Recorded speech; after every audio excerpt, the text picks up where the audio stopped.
In 1933, an Appalachian housewife watched bread lines stretch for miles. She fed 6 children using nothing but water, cornmeal, and dried beans. Her kids grew up stronger than the factory owner's sons. That meal is number 17 on this list. Number 12 costs under $1 today. Number 4 was invented by a widow with no firewood left. These 25 meals were designed for survival. They kept families alive at freezing kitchen tables when the world fell apart. Let us count down the 25 lost bean and cornbread meals utilized by earlier generations. Number 25 is Appalachian soup beans and skillet cornbread. This was the meal that kept coal mining hollows alive when the company store cut off credit. It originated from a fusion of Cherokee and Scots-Irish traditions high in the mountains.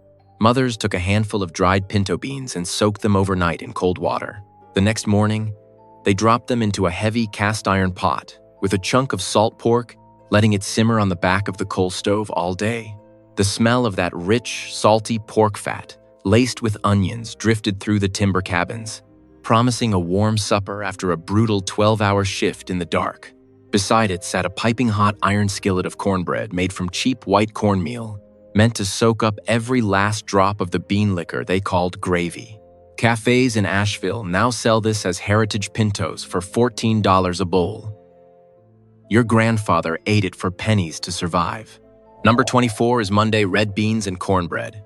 In New Orleans, laundry day was an exhausting, back-breaking chore that left Creole women no time to stand over a stove. They solved the problem of supper by tossing the leftover bone from Sunday's ham into a massive pot of red kidney beans. They added the holy trinity of vegetables and Cajun spices, stirring slow before leaving it to simmer while the laundry day ran. The bone itself became the next 3 meals, releasing its marrow and smoked flavor into the thick, starchy broth. Families gathered at dusk, eating bowls of deeply spiced beans ladled over rice, always with a wedge of cornbread on the side to stretch the meal further. This weekly ritual built community and filled the neighborhood with the smell of home. Today, gastropubs in the city plate it with andouille and charge $18. Those mothers cooked it because they had no other choice. Number 23 is black-eyed peas and hot water cornbread. Across the rural South, farmers needed a meal that required almost zero preparation but delivered heavy calories. A pot of dried peas went onto the fire with whatever scraps of cured meat hung in the smokehouse. While the peas thickened into an earthy stew, hands moved quickly to mix cornmeal with boiling water, frying the thick batter in hot grease until the edges turned jagged and golden. There was no measuring, only the muscle memory of women who knew exactly how a cheap batter should feel. The hot water cornbread provided a shattering crunch against the soft, slow-cooked peas. It was a daily act of defiance against hunger. Number 22 is Depression-era Navy bean stew. When the factories closed their doors, families suddenly had to feed more mouths on a fraction of the wages. They turned to the cheapest white beans they could find in the dry goods barrel. Women washed the beans carefully, picking out small stones, and boiled them vigorously until the skins split open. A single carrot or a wilted celery stalk from the root cellar transformed the starchy water into a humble broth. They baked a flat, dense pan of cornbread using no eggs and no milk, just water and meal, slicing it into squares to drop directly into the bowls. The cornbread swelled like a sponge, turning a thin soup into a heavy porridge that expanded in the stomach. It was peasant food born of desperation. It kept an entire generation from starving. Number 21 is Texas pinto and green chile mash. In the arid sweep of the Southwest, ranch families lived days away from the nearest proper grocery store. They relied on sacks of dried pintos and roasted green chiles preserved from the late summer harvest. The beans boiled down over a wood fire until the liquid evaporated. Then they were mashed aggressively with a wooden spoon and fried in leftover bacon drippings. Slices of day-old cornbread were used instead of utensils, scooping up the spicy, fatty paste straight from the skillet. The intense heat of the chilies masked the monotony of eating the exact same meal every single day. Children learned to endure the spice because there was absolutely nothing else in the pantry. The modern world calls it rustic Southwestern cuisine. They called it Tuesday night. Number 20 is the winter starvation pot. When the snow piled up against the drafty windows of company housing, mothers knew they had to stretch what little they had. A pot of dried white beans went on the stove, simmering until the skins dissolved into a thick, cloudy broth. They stirred slow, scraping the bottom of the cast-iron pot with a wooden spoon to make sure nothing burned and nothing was wasted. Children who grew up on it remember the sound of that spoon scraping the pot, a metallic echo that meant supper was finally ready. Cornmeal was mixed with water and baked in whatever pan was available, yielding a dense, heavy bread that filled empty stomachs. The bread was crumbled into the bottom of the bowl before the beans were ladled over, turning a watery soup into a solid meal. Children ate in silence, the heat of the bowl warming their frozen fingers. This was arithmetic meant to keep hearts beating until the spring thaw. Number 19 is the 10-cent miracle.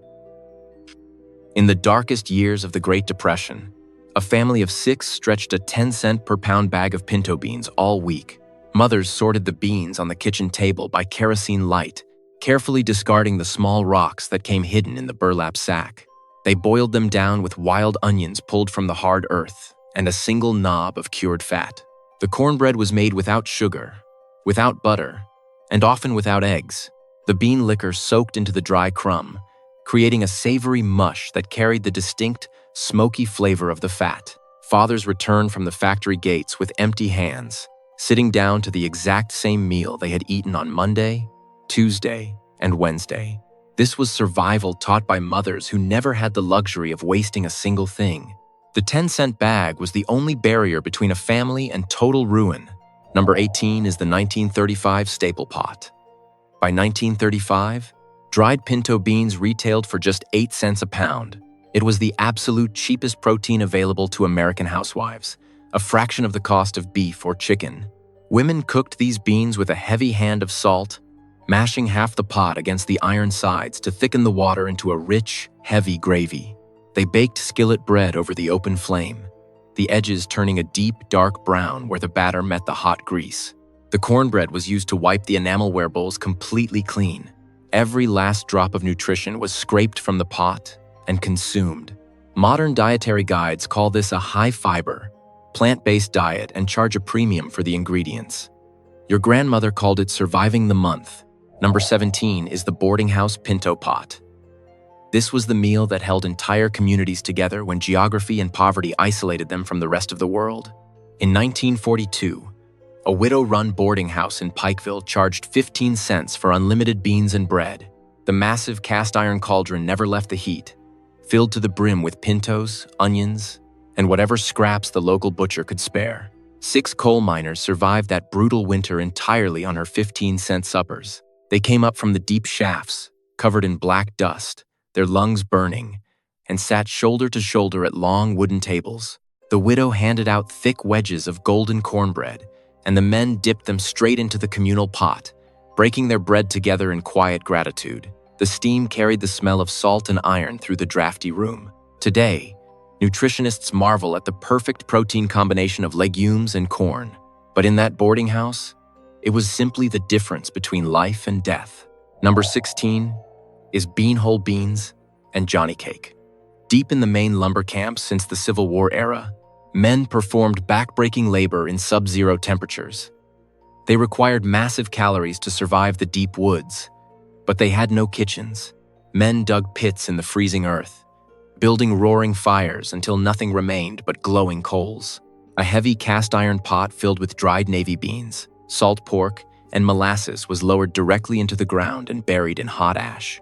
No stove, no delicate simmering, nothing but heat and earth. The beans cooked in total darkness, while the men swung axes.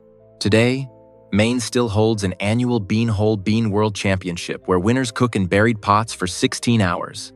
Meanwhile, Portland food trucks charge $12 a cup for the same experience. The lumberjacks ate it because it was the only thing standing between them and the cold. Number 15 is CCC camp bean stew and cornbread.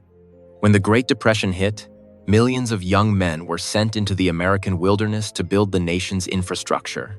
They arrived at the Civilian Conservation Corps camps as starving, hollow-cheeked kids from broken cities. Camp cooks had to feed a small army on strict government rations. They dumped massive sacks of dried beans into military cauldrons, boiling them until the broth turned thick and heavy. Massive sheets of cornbread were baked in field ovens, cut into dense squares, and handed out to men standing in long lines. The boys tore the bread into rough chunks, dropping them into their tin cups to soak up every last drop of the salted liquid. Hollywood spent decades replacing this history with prettier fiction. Those boys built the roads you drive on today, fueled by nothing but beans, water, and grit. Number 14 is cowboy trail beans and pan cornbread. Moving cattle across the American West meant living out of a wagon box for months at a time. There was no refrigeration and no room for error. Trail cooks relied entirely on canvas sacks of dried pinto beans, soaking them in whatever creek water they could find along the route. They threw in dried chiles and a heavy slab of cured bacon, boiling the pot over a crackling sagebrush fire. Pan cornbread was mixed quickly, using leftover bacon grease to fry the exterior hard so the bread would not crumble in a saddlebag. The beans were ladled directly onto scratched tin plates under the open sky.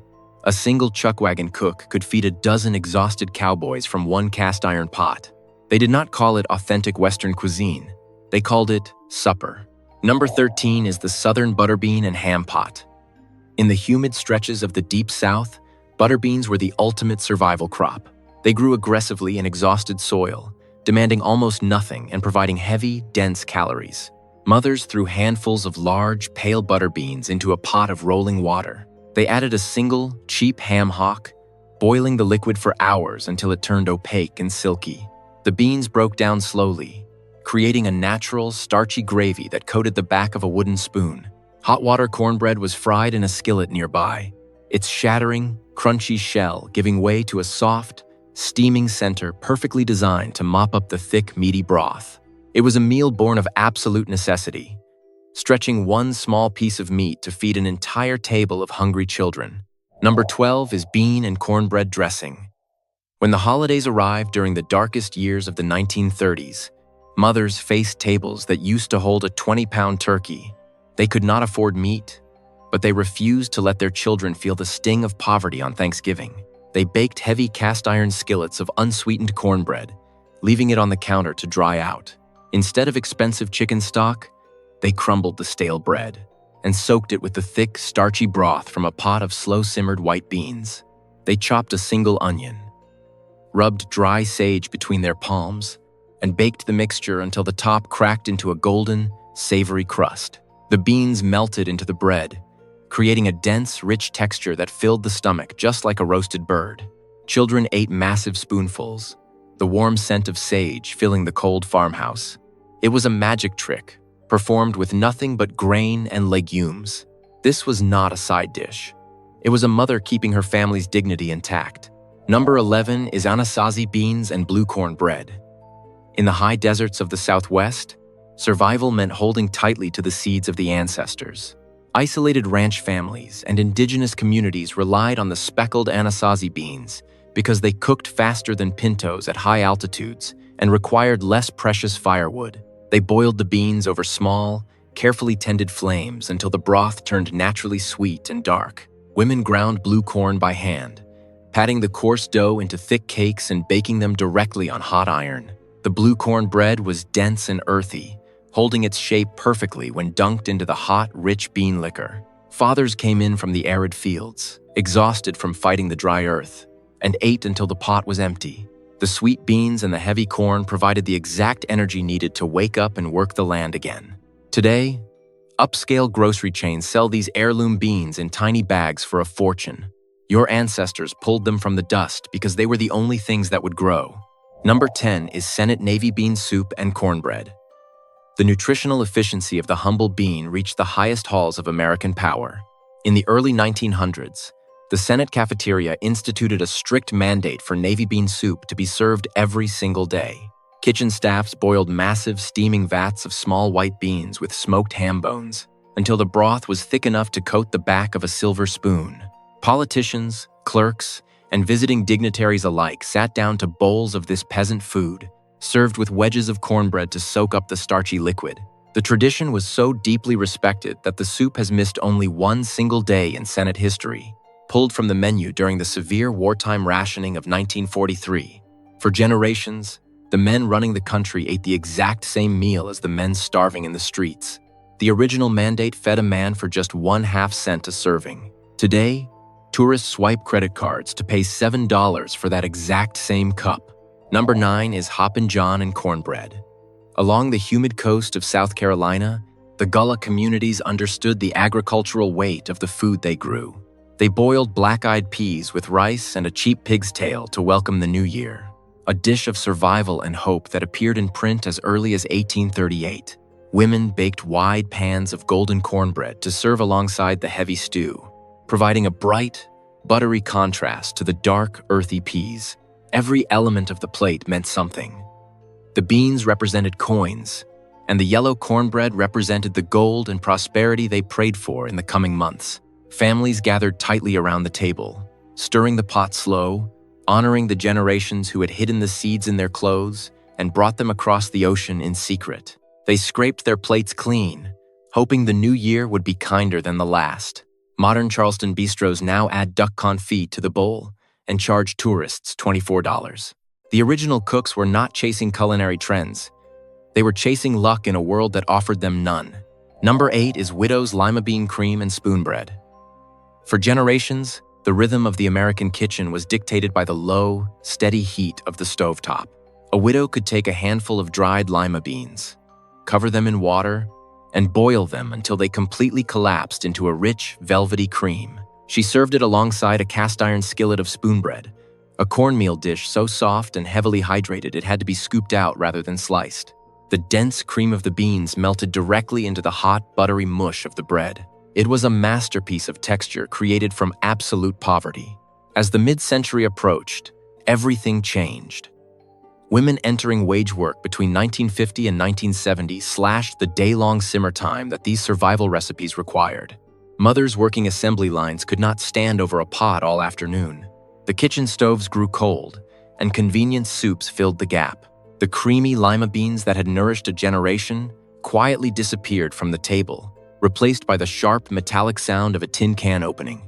Number 7 is bean pot pie with cornmeal crust. This was the ultimate method mothers used to stretch leftover soup beans into an entirely new meal. They poured the thick, starchy remnants of yesterday's pinto pot into a deep baking dish and covered it entirely with a wet cornmeal batter. It baked in a screaming hot oven until the top formed a hard, golden seal, trapping the savory steam and the rich bean gravy bubbling up around the edges. It was brilliant, thrifty cooking that wasted absolutely nothing. The Swanson TV dinner launched in 1954, and corporate marketing convinced families that eating out of divided aluminum trays was the modern way to live. A massive poor man's stigma was attached to the old ways, making cornbread and beans a punchline in 1960s advertising. Hollywood sold the image of a housewife who never had to stretch leftovers. The heavy bean pot pie was abandoned because television told mothers they were supposed to leave it behind. Number 6 is bean fritter cornbread stack. When the pantry was completely bare and the children were crying from hunger, mothers took whatever cold, mashed beans were left in the icebox, mixed them with a handful of cheap cornmeal, and fried them in hot bacon grease. They formed rough, crispy fritters, stacking them high on a tin plate. It was a heavy, calorie-dense tower that fed growing boys for mere pennies. The crispy edges gave way to a soft, savory center that tasted exactly like survival. A rapid decline in scratch bean purchases began between 1965 and 1975 as Campbell's and Van Camp's sales climbed. The brilliant, crispy bean fritter was systematically replaced by expensive, heavily processed boxes of powdered sauce as Hamburger Helper premiered. Mothers stopped frying fritters and started boiling chemical-laden noodles from a cardboard box, genuinely believing they were giving their families a better life. Number 5 is bean and chow chow pintos. A spoonful of sharp, vinegary green tomato chow chow, dropped into a steaming bowl of earthy pinto beans, was an explosion of flavor in a tired kitchen. The acidity of the homemade relish cut straight through the heavy, smoky broth, and a dense wedge of plain cornbread perfectly balanced the bite. It was a complex, sophisticated pairing created entirely from garden scraps and dry goods. The very first canned bean advertisement for Van Camp's ran in 1899. Mothers resisted for decades, knowing their home-soaked pots were fundamentally better. It was not until 1968 that sales of canned beans finally outpaced the raw, dry bags. The art of soaking, simmering, and perfectly pairing legumes with homemade relishes was permanently lost to the grocery store aisle. As culinary scholar Jessica Harris noted, Replace a grandmother with a can opener, and you lose more than taste. You lose community. Number 4 is iron skillet baked white beans. Mothers in the 1970s stopped cooking them, entirely unaware of what they were sacrificing to convenience.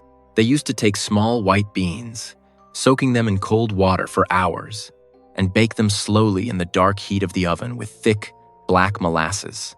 A heavy crust of yellow cornbread was baked right over the top, sealing the pot. The coarse bread absorbed the heavy, sweet steam as it cooked. Children ate bowls of this dense, sticky meal before running out to play until the streetlights flickered on. Today, we understand the precise math of what was lost when those pots went cold. A mere half cup of those humble navy beans holds almost 10 grams of dietary fiber. The modern fast food double cheeseburgers that replace this meal carry a pathetic 1.4 grams. The convenience machine systematically stripped the pure nutrition out of the American diet and replaced it with empty, expensive calories. The grandmothers of the Depression did not know the science of dietary fiber. They just knew the beans kept their children full and strong until the morning. Number 3 is the coal miner's mashed bean skillet. When the weekly wage envelope was terrifyingly thin, housewives scraped the absolute bottom of the pantry barrel. They took leftover boiled beans, mashed them violently into a heavy paste, and fried them hard in the skillet, alongside broken pieces of stale cornbread. The fierce heat crisped the edges of the beans, creating a dark, savory crust that tasted incredibly rich and decadent. They fed this heavy paste to men performing the most brutal, back-breaking physical labor in the country. It was an absolute masterclass in household economics. At 3 full grams of protein per penny spent, this simple skillet outperformed almost anything else in the kitchen. Today, that modern fast food burger delivers less than half a gram of protein per penny. The corporate food system spent decades convincing entire generations that cooking from scratch was a sign of poverty. They charged them exponentially more for food that nourished them significantly less. Number 2 is the hard-time pinto broth. There is an economic reason this specific meal is returning to American kitchens right now. A century ago, women boiled a single cup of dry pintos with nothing but salt and well water, baking a tiny pan of unsweetened cornbread just to stretch the thin broth. It was eaten in total silence during the absolute worst years of the 1930s. In April of 2026, the grocery inflation for dried beans has shot up nearly 10% in a single year. Those humble pinto beans your grandmother bought for pennies are now sitting between $1.47 and $1.60 a pound in the warehouse. Families are standing frozen in the supermarket aisles, staring blankly at the price of ground beef, realizing they can no longer afford to feed their children the way they used to. The forgotten pinto broth is rapidly becoming a daily necessity. Number 1 is the mother's survival bean pot and skillet bread. This is the meal that built this country. It has no single, definitive recipe, because every mother adapted it to exactly what little she had left in the cupboards. It was a handful of dried legumes, a cup of coarse cornmeal, water, and heat.